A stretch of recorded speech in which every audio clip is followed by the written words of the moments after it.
The 1986 ban was meant to end commercial whaling. Japan's scientific permits turned spared minke into the catch. This is Unintended Consequences, Episode 95. In the 1987 to 88 austral summer, a Japanese fleet in the Antarctic took 273 minke whales. The paperwork called it science. The commercial moratorium of the International Whaling Commission, the IWC, had just come into force, written to drive catch limits to zero and give battered stocks room to recover. The moratorium was designed to stop the killing. Instead, a research clause drafted in 1946 opened a path that would put several hundred minke on the flensing deck every year for 3 decades. The path aimed at a species that earlier size limits and species bans had once left almost untouched. The machinery that produced that outcome began as an attempt to save an industry from itself. On December 2, 1946, in Washington, D.C., 15 nations signed the International Convention for the Regulation of Whaling. Its stated purpose was dual, and at the time, the two halves did not look like a contradiction. The treaty was meant to provide for the proper conservation of whale stocks and thus make possible the orderly development of the whaling industry. The treaty created the IWC, and that body could set seasons, sanctuaries, size limits, and quotas. The IWC could not, on its own, ban whaling outright. The men who wrote the convention did not think they were writing a prohibition. Those men were trying to stop a repeat of the 1930s free-for-all that had already gutted some Southern Ocean stocks. Quotas, size limits, seasons, and sanctuaries looked like enough. By the 1970s, that optimism was hard to defend. Blue whales had been protected in 1966 after a collapse so complete that further hunting was pointless. Humpbacks had been closed in the mid-1960s.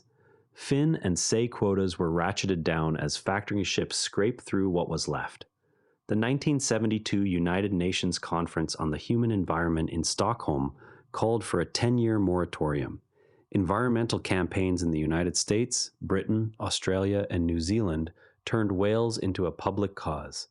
Inside the IWC, conservation-minded members saw a zero-catch limit as the only way to break a pattern. Among them was the scientist Sidney Holt, who had spent years arguing that the Commission's own quotas were too high. The IWC had long been described as a whalers' club, setting numbers the water could not sustain. In 1982, at the Commission's meeting in Brighton, the members voted to add paragraph 10E to the schedule. Catch limits for commercial whaling would be zero, beginning in 1986, kept under review, with a comprehensive assessment by 1990. The vote was 25-7. The intention was recovery. The information on the table was grim, and the people using it were not trying to humiliate Japan or Norway. Those delegates were trying to stop a repeating failure. The moratorium took effect for the 1985-86 season. It was never a clean global stop. Under Article 5 of the 1946 Convention, a member that objects within 90 days is not bound. The convention itself gave members that window. Japan, Norway, the Soviet Union, and Peru all objected. What closed the commercial path for Japan was not only Brighton, but American fisheries law. The Pelley Amendment and the Packwood-Magnuson Amendment allowed Washington to certify nations whose whaling diminished the effectiveness of the IWC, and then to cut their allocations in United States waters. Japan's distant water fishing fleets had a great deal to lose. In 1988, Japan withdrew its objection to the commercial zero quotas. Japan did not withdraw from Antarctic whaling. Article 8 of the same 1946 convention says that any contracting government may grant to any of its nationals a special permit authorizing that national to kill, take, and treat whales for purposes of scientific research. Whales taken under such a permit shall be exempt from the operation of the convention. The clause had been written for small, bona fide samples, the kind of work a biologist might do with a handful of animals. In 1987, the Institute of Cetacean Research was established in Tokyo. For the 1987-88 season, the Fisheries Agency issued permits for the Japanese Whale Research Program under Special Permit in the Antarctic, or JARPA. The first season's catch was 273 Antarctic minke whales. Proponents of the moratorium called the zero limit a pause the stocks had earned. Japanese officials argued that Antarctic minke were abundant, that the IWC's own promised assessment required data, and that lethal sampling was the way to get age, reproductive condition, and stock structure. From the first season, critics said the sample sizes looked like a quota and that the meat would be sold. Both things were true. Japanese law required the byproduct to be processed, and the proceeds offset the cost of the research. The Nishin Maru and her catcher boats kept steaming south. The minke harvest that JARPA locked in was not a sudden invention of 1987. It was the end of a substitution chain that the IWC's own earlier protections had set in motion. Antarctic minke whales, Balænoptera bonaerensis, run 7 to 10 meters long. Antarctic minke had been of little commercial interest when blue, fin, and sperm whales filled the factory ships. Original schedule size limits were written around the great rorquals. As long as a larger animal was legal and profitable, a minke was a nuisance, not a target. That changed as the larger species were protected or commercially exhausted.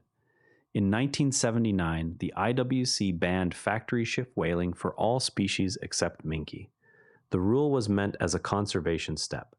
In practice, the 1979 rule channeled remaining pelagic effort onto the one animal still allowed.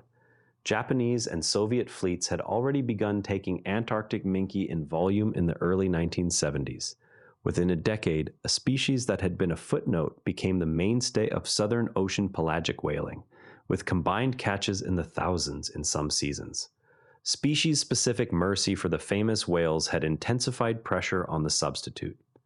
The 1986 moratorium was supposed to stop even that. What the moratorium stopped was the commercial label. IWC catch reports showed just under 6,800 Antarctic minke taken during JARPA's 18 seasons. That is typically around 300 a year at first, a full research season every year after commercial catch limits were supposed to be zero. The take later rose toward 400 after the sample size was increased in the mid-1990s. In 2005, Japan launched JARPA 2 with a stated annual target of 850 Antarctic minke, plus fin and humpback whales. Actual JARPA 2 minke catches often fell short of that target. Several thousand animals were taken over the life of the program, by most accounts, in part because protest vessels in the Southern Ocean made the work harder. The meat still entered commercial channels in Japan. A policy written to reduce cetacean removals to zero had redirected them into a government-permitted research take whose scale was a matter of permit design, not of a recovered market. Second-order effects piled up far from the ice. Inside Japan, whale meat was no longer the post-war protein staple it had been in the 1950s and 1960s, when school lunches and scarcity made it ordinary. By the 1990s and 2000s, domestic demand was falling. Inventories accumulated in cold storage. Some product was steered into institutional meals to clear stock. The hunt did not shrink in proportion because the program was no longer only about protein. The program had become an institution, the Institute of Cetacean Research, the factory ship, the catcher crews, the fisheries agency's position at the IWC. Whaling hardened into a question of sovereignty and of not being seen to yield. Coastal towns with a whaling history, Shimonoseki, Ayukawa, later Kushiro, experienced the moratorium as an attack on livelihood and culture, even as most Japanese consumers quietly stopped eating the meat. At the IWC, the moratorium and the scientific permit dispute polarized the room for a generation. Conservation members treated zero as the point. Japan and a group of allies treated sustainable use as the point. Japan and those allies argued that Antarctic minke numbered in the hundreds of thousands, estimates the scientific committee itself revised and contested over the years, with substantial uncertainty that remains. Japan supported IWC membership for countries with little or no whaling history, building a voting bloc against new sanctuaries and for a return to managed quotas. The 1994 Southern Ocean Sanctuary passed.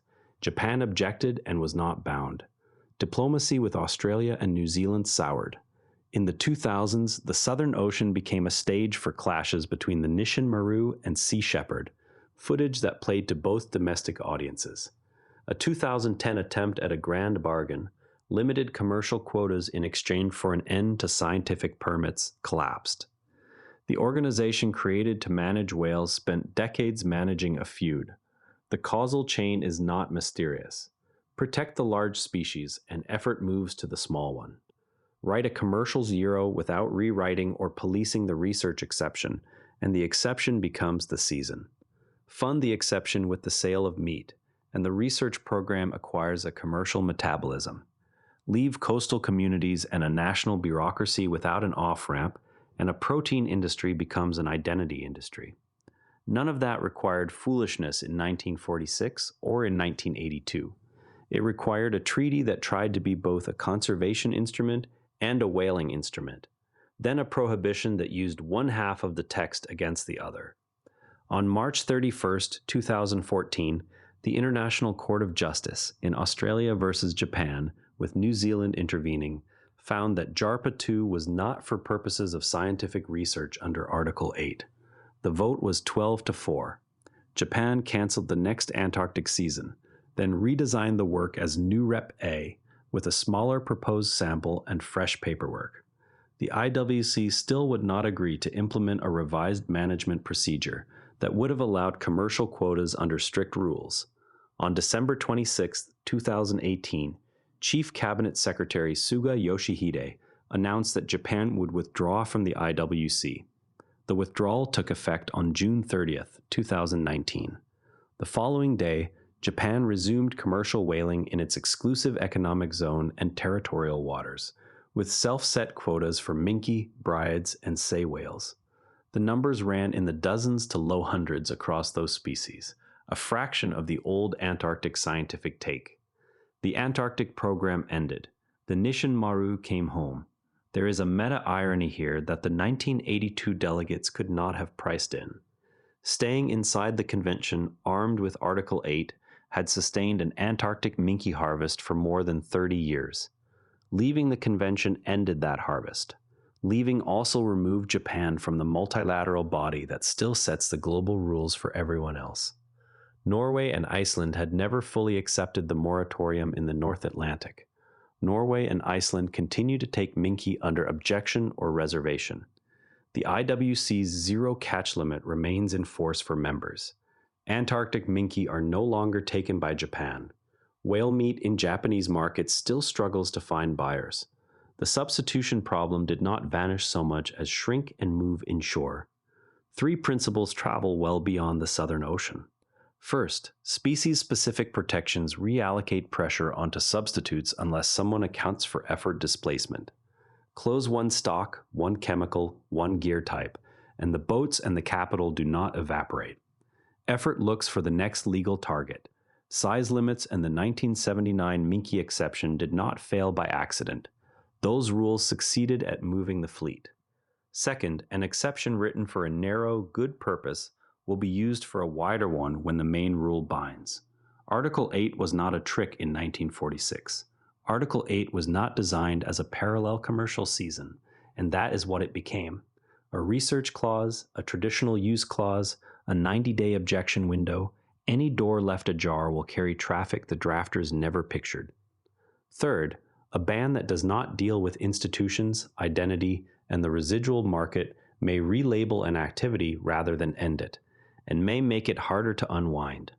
Once crews, agencies, and towns have organized around the exception, shutting the activity down is no longer a market decision. The useful question is where the pressure goes when a rule closes one door. Fisheries managers meet the same pattern when a closure on one stock lights up another.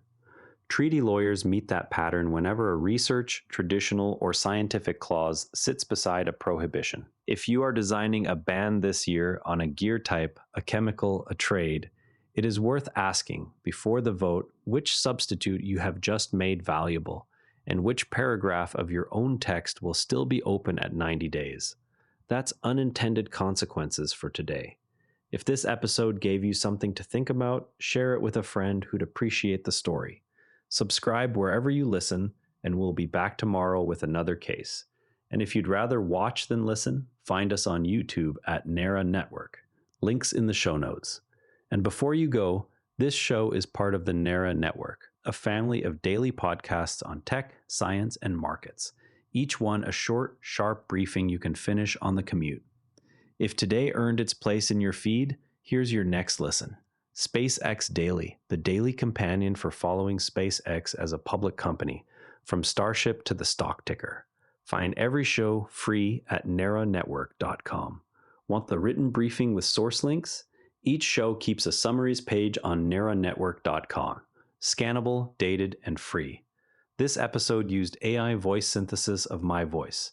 Editorial selection and analysis are my own.